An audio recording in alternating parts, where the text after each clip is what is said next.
This content may not be suitable for all ages. Listener discretion is advised.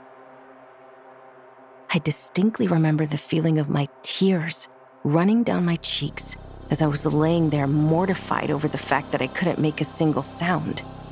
He told me in detail how he basically wanted to torture some lady and commit necrophilia along with other fucked up stuff. They both laughed and agreed, and the one with the beer said, "Let's follow them and we can grab her around the corner. She's small and won't put up a fight."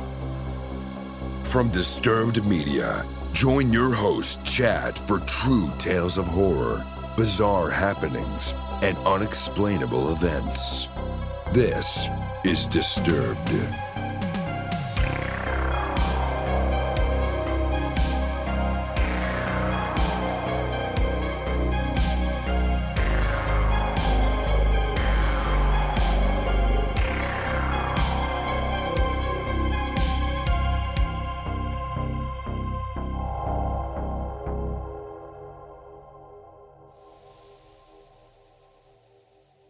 This episode is sponsored by The Jordan Harbinger Show, a podcast you should definitely check out.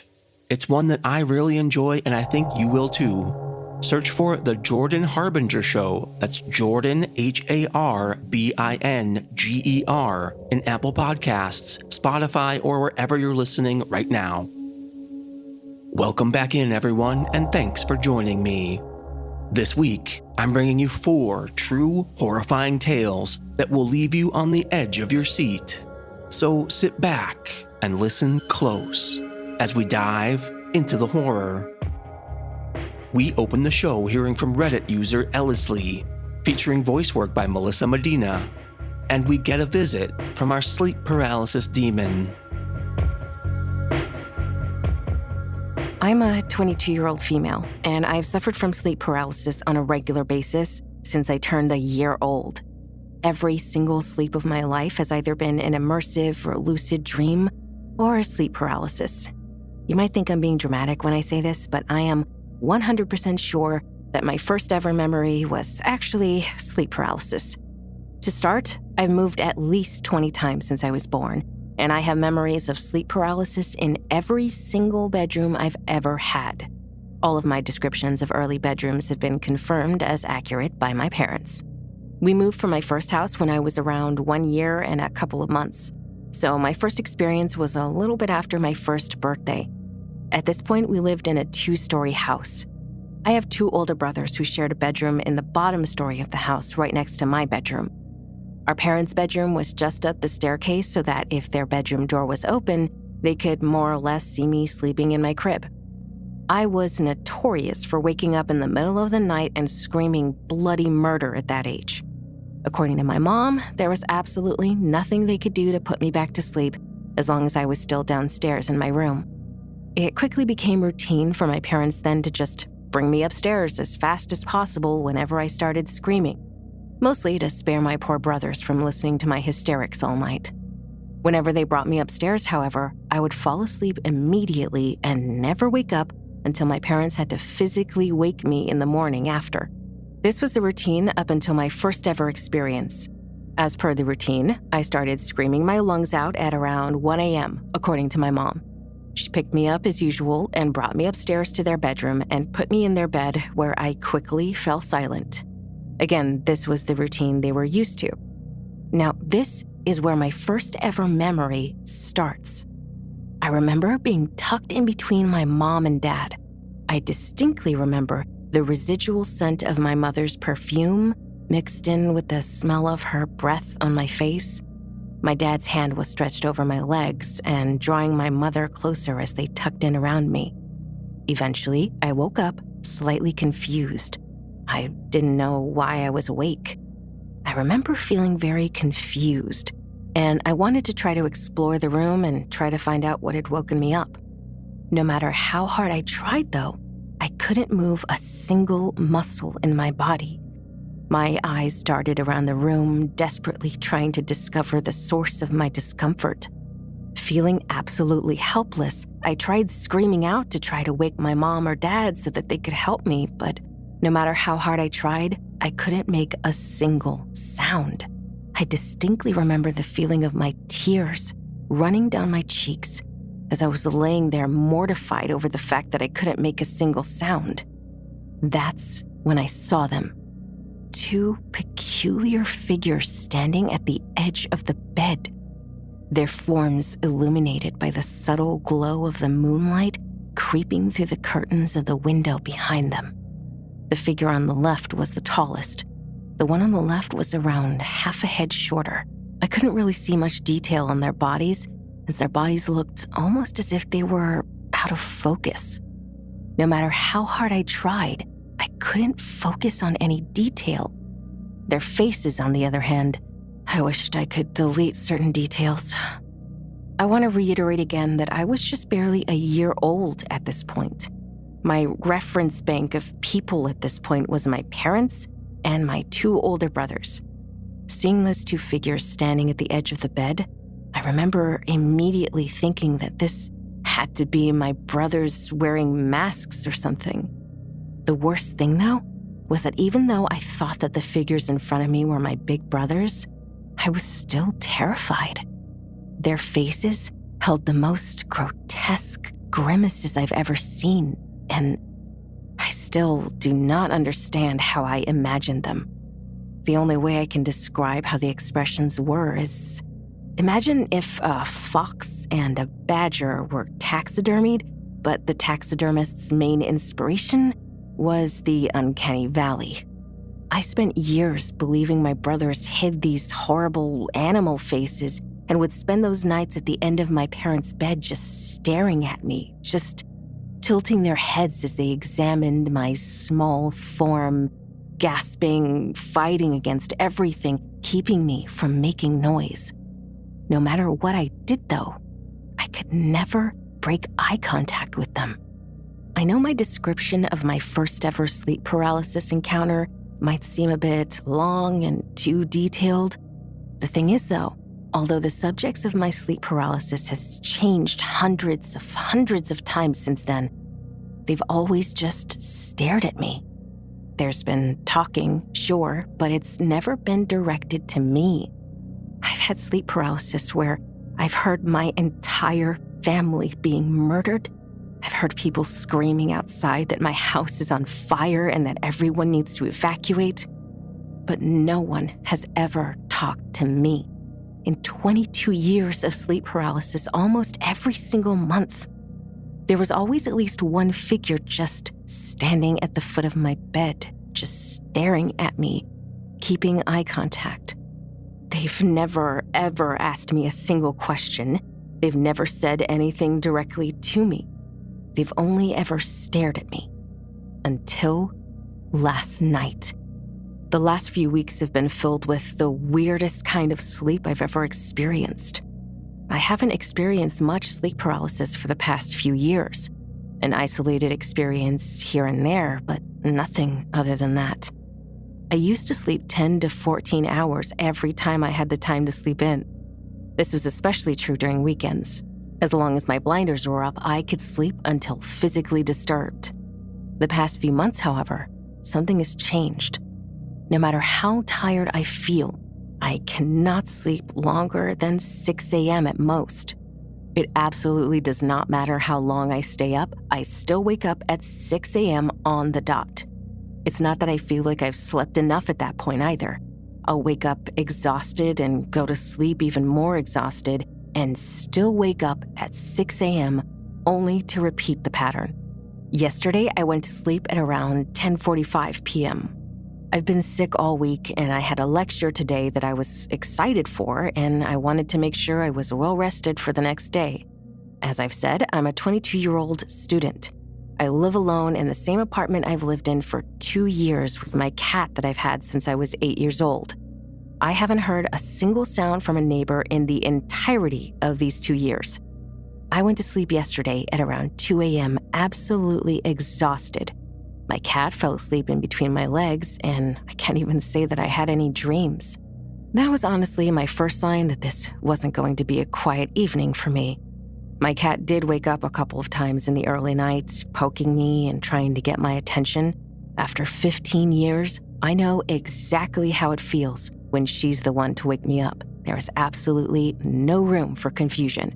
I woke up at around 3 a.m. last night. Immediately, I was struck by this sudden, small feeling I'd never felt before in my life. I couldn't open my eyes. No matter how fucking hard I tried, no matter how fucking hard I wanted, I could not open my eyes. At this point, I tried my hardest to scream as loud as I thought possible. I could feel the weight of my cat sleeping peacefully on my legs, even though I still couldn't see her. I screamed and screamed. I pushed and pushed and tore my voice apart as hard as I fucking could to escape this horrible unholiness. My forced mutism and blindness keeping me hostage as my body still laid in bed, completely paralyzed. My only connection to reality right now was my cat. I could still hear her purring. I could hear her water fountain trickling in the background. I could still hear her making biscuits while pawing me. The sound of it all in place of my forced silence was almost deafening as I laid there sleeping. That was, until the point it all stopped. I struggled against my own body, trying to force my eyes open, to no avail. The harder I tried to force my eyes open, the harder and more painful it became. I couldn't get a single glimpse of what was happening. As it happened, though, I felt a large hand grab the lower part of my face and push it down into the dark. The hand kept a firm hand on my face as it kept down. I could hear this one voice reverberate almost inside my ears as they were screaming at me. Hey, Ellie, how does it feel? I see you. Look at me. Tell me how it is. Hey, fucking listen to me. Tell me. Look at me. Come on, I fucking dare you. Look at me. Fucking listen to me. Tell me how you fucking feel, huh? Tell me how you fucking feel. Hello? I see you. Tell me how it fucking feels. Hello? Hello? No matter how much I kept trying to scream, I just couldn't make it stop. The voice just kept repeating the same thing, never allowing me to see anything until I begged it to stop. The screaming kept on going for at least 45 minutes, it felt like, before I was physically able to open my eyes and make them stop. I am terrified to go to sleep tonight. For everyone telling me to go to the doctor, I've been to the doctor several times. I've done sleep studies, sleep therapy, and it's something I talk about with my therapist a lot. I'm aware sleep paralysis in general is not paranormal, but this did not feel like a sleep paralysis, which is why I posted this.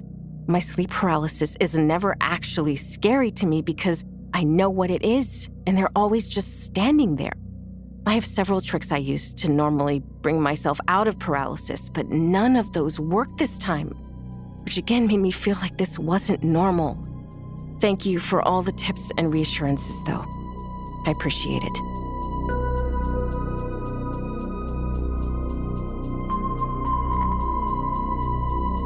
Are you loving the show? Let us know with a positive rating and review. In return, we'll help you hide the body.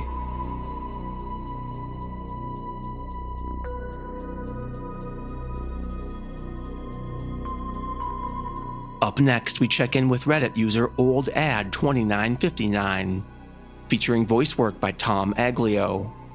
And we learn troubling things about our best friend.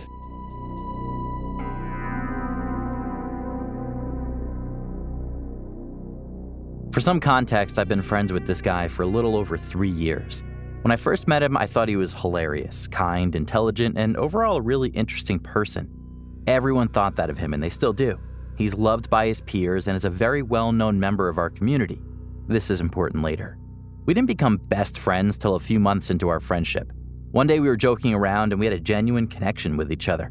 I've never had such a good time with someone before. It was one of those moments when you're with someone and you silently laugh and can't breathe. It was fun. Whenever I first met him, his ex-girlfriend warned me of him. I was pretty close to her, but I still couldn't believe anything she said about him. I assumed she was a vengeful ex. She claimed that he went far past her sexual boundaries, was unusually cruel to her at times, and one time attempted to drown her. She said they went swimming and he put all of his weight on top of her and kept holding her underwater. Once she'd come up, he would do it again and again. They broke up after that. I ignored this and, as I said earlier, chalked it up to her having an extreme dislike for him. One day he brags to me about how he got away with relentlessly bullying this kid in high school. He tried to talk him into suicide, but the kid would only go as far as to cut himself, so he gave up after getting bored. He thought this was hilarious and he was laughing while telling me about it. I was very disturbed by this, and I've never seen him act so cruel before. Another time we went hiking together. This was his idea. The trail we were at was very popular, so there were a lot of people there. This one woman stood out to him, I guess, and he kept commenting on how gorgeous she was. She was with a man who I guess was her husband or boyfriend, and I just thought the whole thing was strange. Afterwards, we went out to eat inside of this plaza, and he guided the conversation to the topic of sex. We each slowly opened up about what we liked, and it was pretty normal until he brought up his true interests. He said he fantasized about kidnapping, raping, and murdering a girl. He told me in detail how he basically wanted to torture some lady and commit necrophilia along with other fucked up stuff. Once we got done eating, he kept joking about going back to that girl and doing all that to her. He brought it up numerous times throughout the day, and it was apparent he wasn't joking. It's more of a suggestion at this point. I distanced myself from him after that, and we kind of drifted apart anyways as we got separate jobs and didn't see each other much. I went to a party one night, and guess who was there? The creepo. At the beginning, I mentioned how everyone loves him. He's an active member of the community and goes to church. Plus, his new occupation adds to his facade. He started talking to me and he seemed normal as per usual. I thought he changed because of how convincing he was. I'm sure you think you could tell, but I'm telling you this guy could easily fool you. He told me how he joined the local PD. Yeah, he's a cop now, and I was shocked by this. He always mentioned wanting to join law enforcement and would never say he had bad intentions. Maybe he was genuine about helping people, or maybe it was just a cover, who knows, but either way, he shouldn't have that authority. We started talking again and we hung out a few times. He seemed completely normal and kind, so I assumed everything was all right, until he mentions his cousin's death and talks about him so coldly and doesn't seem to feel sad about it at all. He also spoke of his current girlfriend in a detached manner.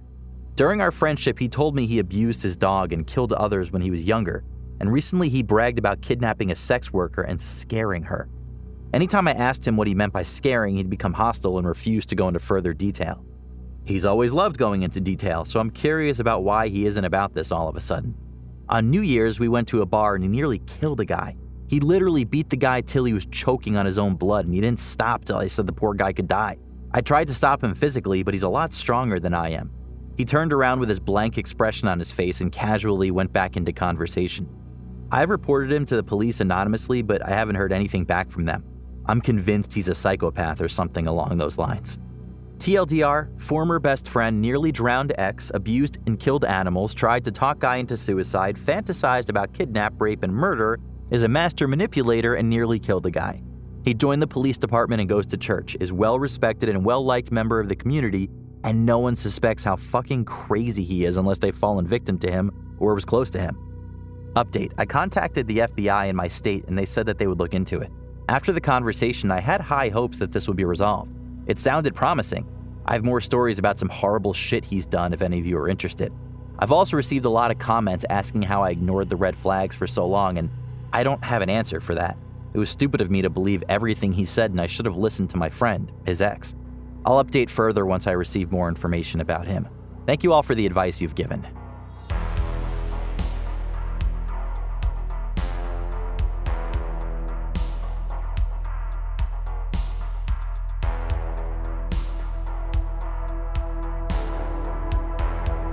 Are you terrified yet? You will be. Disturbed is brought to you by The Jordan Harbinger Show, one that I've recently discovered and have really been enjoying. The Jordan Harbinger Show combines in-depth interviews with some of the world's most fascinating minds like Susan Cain and Adam Grant, and covering a wide array of topics like giving yourself the gift of done or kicking it in the Cobra Kai dojo. How cool would that be? And with Feedback Friday episodes to respond to listener questions about everything from conventional conundrums like asking for a raise at work, who doesn't want that, right? To the big time issues like helping a family member escape a cult. You never really know what topic might come up, and that's the part that really fascinates me. On The Jordan Harbinger Show, you'll learn useful advice from a heavy-hitting interview like Daniel Pink, speaking on the power of regret, one that I highly recommend. All of this comes together in a great way for the listener, and whether Jordan is conducting an interview or giving advice to a listener, you're going to find something useful and beneficial that you can apply in your own life. And that could mean something simple, like how to ask for advice in the right way, or it could be discovering a small mindset tweak that can change how you see the world. Now, I've been listening to the show for a while now, and I absolutely love it. I've learned a lot of new ideas and concepts, and I've heard advice on topics I didn't even know I needed, but they definitely have come in useful in my everyday life, and I think it'll help you out too. Search for The Jordan Harbinger Show. That's Jordan, Harbinger, in Apple Podcasts, Spotify, or wherever you're listening right now. Now back to the deliciously frightful Disturbed Podcast with your host, Chad.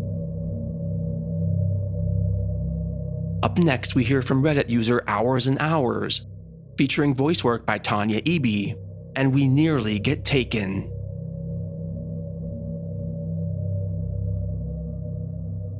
When I turned 9, my parents finally let me start walking to school. It wasn't far, and even though they were worried, I assured them I would be fine.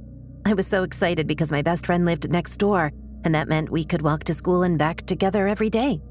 Things were going great the first few weeks, and we had so much fun laughing and talking all the way to school and back home. There was a liquor store along the way that we would stop at on the way home to get some snacks and candies, but only on Friday. It was our little treat, and the thing we looked forward to at the end of the week. One Friday afternoon after school, we began our walk to the liquor store talking about school as usual. It was just like any other time we went to the store. We would rush in laughing all the way to the candy, pick our favorites, and hop in line to pay. This time, there was a man with a pack of beer, and he looked like he worked in construction or something. He was in line before us with another man, but when he saw us, he let us go first. We thought he was just being nice, so we happily obliged, and as I talked to the cashier, my friend stayed behind me. I could hear the two men behind us speaking in Spanish and laughing. So I turn around to look and see my friend with a nervous look on her face. She grabbed my arm hard after I paid and practically pulled me out of the store. I kept asking her what was wrong, and she said she didn't feel safe and we should just run home. I was confused, and I wanted us to enjoy our candy on the way back like we always did, until she told me what she had heard. I don't speak Spanish, but she did, and apparently the two men were talking about me. She said that one of them pointed to me and said, "She looks like the one." They both laughed and agreed, and the one with the beer said, "Let's follow them and we can grab her around the corner. She's small and won't put up a fight." I froze in fear. We were still in the parking lot of the store and didn't know what to do. We looked around us and saw the two men get into a big work truck. They didn't even glance our way. So I told my friend they were probably just joking and we were being paranoid for being so scared. Boy, was I wrong. My friend didn't agree with me and said they were definitely serious and we should start running. I was hesitant at first until I turned around and the truck was right behind us. I took one look at my friend and we grabbed hands and ran as fast as we could. Our hearts were racing and we didn't dare turn around. We were both crying and I ended up dropping our bag of candy. We turned the corner and there was the truck. My heart dropped. The man in the passenger seat hopped out and began to approach us. He didn't say a word. His eyes were locked on me. I have never been that terrified in my life. I was frozen in fear. My friend, however, started yelling at the man in Spanish, and he seemed to get angry. There was a busy road to the left of us, and it was our only way out. We knew what we had to do without even saying it. We didn't look left or right. We just ran for our lives across traffic. A car almost ended up hitting us, but they slammed on the brakes and started honking. We just kept running until we were about a block from our houses. We were out of breath and hysterical. We thought we had made it, but then we heard a whistle and we look, and it's the truck. The men were on the other side of the street, windows down, whistling at us. We had no option but to run as fast as we could to our house. My mom was in the front gardening, and she was shocked to see us running and screaming. We couldn't get the words out right. All we managed to say was, "Truck, following us." She immediately ran to the street to see the truck peel away. As soon as she calmed us down, she called the cops to take a report, but nothing ever came of it. And I was never allowed to walk to school again.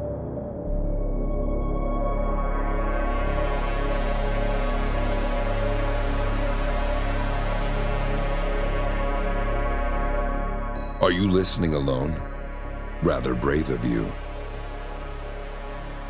And finally, we close out the show hearing from Reddit user Synox, featuring voice work by Danuta Marie, and we take a trip to Satan's B&B.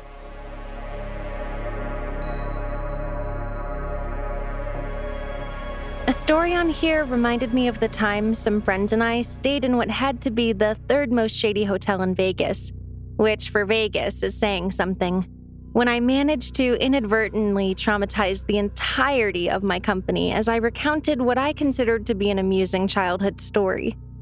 The hotel itself was a bit of a nightmare as everything was bolted down and none of the doors locked, but I digress. I decided that this would be a good place to put it, given the input of my buddies. Sorry that it's long.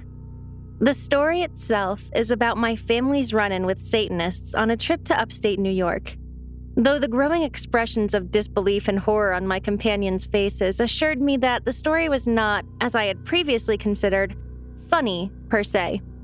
In any case, what follows is completely true, and everyone present swears by this narrative. When I was 5 years of age, we took a road trip, as was common in our family, up to upstate New York to see my grandmother on my father's side, as well as to tour around the countryside a bit. There we were in the rural upstate, away from the region in which my grandmother actually lives, and we were planning on staying in a bed and breakfast my father had booked ahead of time. It had been an unexpectedly long drive due to weather complications, and when we found the B&B in question, we were all quite tired. We went up to the door to check in, and a woman missing her 2 front teeth on both jaws answered. She invited us in, but warned us that they didn't have any room for the night. They were booked solid.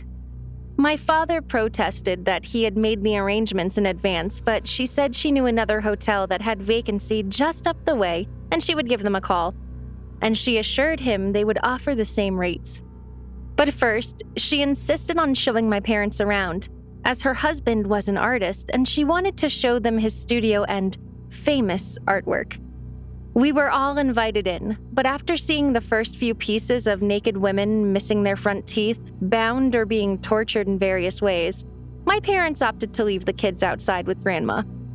Apparently, most of the rooms were full to the ceiling with similarly foreboding images of dead or dying people, with the occasional sculpture of menacing animals. My parents were a bit creeped out, but just figured these people were eccentric and they had dodged a bullet by ending up somewhere else. We all waited out back while the woman called her friend, beside a pit containing what could have been nothing other than an altar covered with pentagrams. My mother mentioned that it seemed strange that not only had they not met the husband, who was supposedly there somewhere, having toured the entire house, but that there hadn't been a single sign of life or piece of luggage suggesting that anyone else was actually staying in any of the guest bedrooms in the supposedly fully booked B&B. A side note that's probably not worth mentioning, but that I found strange when my mother brought it up while telling me the story later. As I was 5 at the time, a lot of this story has been narrated to me after the fact by different people who were involved on some level, was that we stopped by a park to stretch our legs at some point before proceeding to the next place. The storm was closing in on us, and my parents wanted to be sure we had zero energy upon arrival. While in this park, my mother claims that one of us found and brought to her a small necklace with a pendant on it. The pendant itself was a pentagram on one side, with a Third Reich symbol on the other. My mother took it away and put it in her purse. We arrived at the next bed and breakfast to be greeted by a different woman, also conspicuously missing her 2 front teeth, upper and lower. It was about this time that my grandmother mentioned that she had read a lot of articles recently about tourists being killed by some cult of Satanists or some such in this area. Great. She tended to tell a lot of tall tales, so I think my parents kind of rolled their eyes and dismissed it, but they made a point to mention it later. The storm was now upon us. We were all exhausted, and there was nowhere else to stay that we could find anywhere near there. My dad decided we would make do with whatever they had to offer. What they had to offer was a slightly renovated barn. During the bustle of moving our luggage in, the woman kept inviting my brother, 3, and I into the house, saying she had some sweets, and wouldn't we like to meet her kitties? She made it clear, however, that my parents were not welcome into the house because it was too messy and she would be embarrassed. We were herded away into the barn and told not to talk to the lady. Once inside, my father, who was by this time a bit creeped out, went about checking the beds and securing the one-room barn unit. The windows had no coverings whatsoever, and the doors had no locks. We placed pillows from the couches in the window frames, and my dad grabbed a dresser against one wall to block the door. When he went to move the dresser, he discovered it was on wheels, which were completely silent. He also noticed that the wall behind it moved a little when he shifted the dresser. When he scrutinized the wall, he found a seam. He pushed on the wall and it gave way.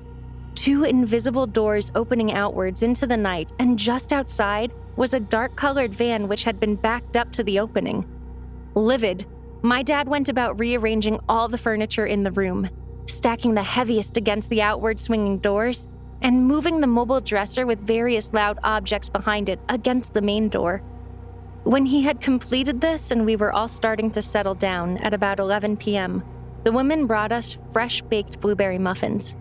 Now, as I mentioned before, I don't remember much of this trip, but this is one element I have a vivid recollection of. When he had completed this and we were all starting to settle down at about 11 p.m., the woman brought us fresh-baked blueberry muffins. Now, as I mentioned before, I don't remember much of this trip, but this is one element I have a vivid recollection of. With the inclement weather and the rush to find a place to stay, complemented by the lack of restaurants, nigh anything in the area, we hadn't had what one might consider a proper meal. When you're 5, dinner is very important. The muffins were freshly baked and smelled heavenly. I wanted one more than I wanted anything else in the world. However, presuming, probably correctly, that they were poisoned or something was seriously wrong about them, since this entire thing was beginning to feel like a horror movie, my mother absolutely forbade us from even going near them. She put them on a high shelf and sent us to bed. I was so angry. I went to bed hungry and irritable. Only 2 things happened that night that I can recall. My parents slept very lightly, when at all, as you might imagine. They claimed they kept hearing talking outside. My sister woke us all with a blood-curdling scream around 1 a.m. for reasons unknown, and she was usually a very quiet baby. When my parents got up and milled for about an hour trying to get her back to bed, my mom noticed something on the wall as she was walking her around and called my father over. What I would later learn was that the picture hanging to one side of the door that during the daylight seemed to be logs in a recently extinguished fire pit and a tranquil forest scene was, by night, unmistakably burning corpses with a hooded smoky figure looming over them. We got up the next morning, packed up early, and waited for the lady to get up so we could pay and leave. While my parents were packing the bags, the woman came around back and gave both my brother and I small wooden cats carved into the form of napkin holders, each a different color that she had written little notes on. As my father was paying after loading us into the car, my mom began kicking the gravel around on the drive absent-mindedly. The woman came over to say goodbye and waved to us with her gaped grin, and my mother noticed that she was trying to discreetly recover the tiles that she was uncovering under the gravel. Before driving off, my mother got back out of the car and uncovered one of the tiles, and she claimed it was the same pentagram with Third Reich symbol within it that she had seen a similar version of in the park, prompting her to notice as we drove away that the necklace was no longer in her purse. The likelihood of it simply falling out of the purse pocket she had placed it in was, as she put it, quite unlikely. People listening to this story seemed appalled at the fact that I still have that little wooden cat that the nice lady gave me sitting in my bedroom. I know this all sounds very strange, but I can only assure you that it matches well with my memory of the events, and all of the adults who were there tell me the same story, and 2 of them are not known to extrapolate at all. Personally, I'm glad it's just a weird story we look back on with confusion and that nothing stranger happened that night.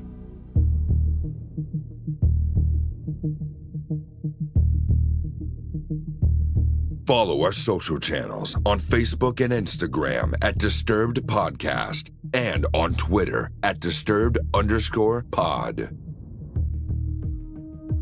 Submit your own experience to the show in writing or through our hotline, all available at disturbedpodcast.com. Disturbed is an independent production, funded through advertising and your support.